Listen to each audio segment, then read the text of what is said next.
నేను ప్రియాంక బులెటిన్లో డీటెయిల్స్ చూద్దాం. మఠాలపై చర్యలు తీసుకున్నందుకు టీటీడీ అధికారులకు జనసేన నాయకులు కిరణ్ రాయల్ అభినందనలు తెలిపారు.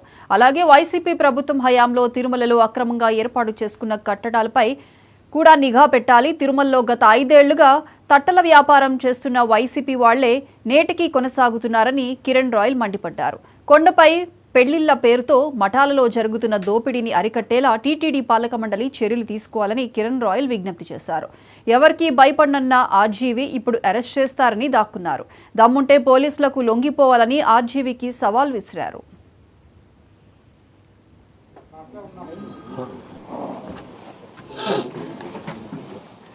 ఆర్జీవీ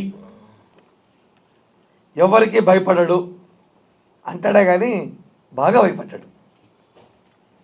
టన్నుల కొద్ది భయపడ్డాడు. జల్దా సినిమాలో పవన్ కళ్యాణ్ గారు చెప్తారు, నీకు భయం ఏంటో చూపిస్తా టన్నుల కొద్దని. అంటే మాఫియాలతో సినిమాలు తీసేసి మాఫియా నాయకులను పెట్టి సినిమా స్టోరీలు పెట్టేసి మాకు మాఫియాలే భయపడినారు అంటే మాకెందుకు భయపడ్డాడు? చాలా భయపడ్డాడు, నిజంగా భయపడ్డాడు. ఒంగోలులో కేసు పెట్టి 4-5 రోజులు అవుతుంది. దాంకొని తిరుగుతున్నాడు. ఎక్కడో డెన్లో కూర్చొని వీడియో రిలీజ్ చేసి నాకు భయం లేదు, నేను షూటింగ్లో ఉన్నాను. ఈయన పెట్టి షూటింగ్ తీసాడు ఎవరండి ఈ రోజుల్లో? ఎవరైనా తీస్తాడా భారతదేశ సినిమా? ఇది వచ్చేక్కడ సినిమాలు తప్ప ఈయన షూటింగ్లో బిజీగా ఉన్నాడట. ఇందాకే టీవీలో చూసా లేటెస్ట్గా ఐపీసీ సెక్షన్లు పెట్టండి అంట. ఉండేది ఐపీసీ సెక్షన్లు, బిఎన్ఎస్ సెక్షన్లు. మన భారతదేశంలో ఐపీసీ, బిఎన్ఎస్. ఈ 2 చట్టాలు కాకుండా కొత్తగా చట్టాలు ఏమైనా తీసుకురమ్మంటారు? ఏమైనా వైసీపీ సెక్షన్లు తీసుకురమ్మంటారా? మీ వైసీపీ సెక్షన్లు పెట్టారు గత ప్రభుత్వంలో అందరి మీద. లేదా వర్మ సెక్షన్లు ఏమైనా ఉన్నాయా? చీకటి సెక్షన్లు ఏమైనా తీసుకురావాలా?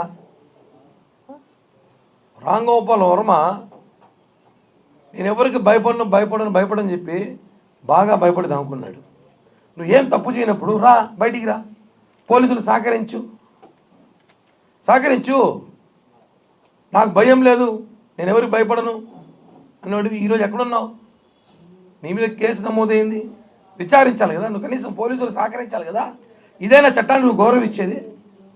మిస్టర్ ఆర్జీవీ వర్మ, చట్టాన్ని గౌరవిస్తాను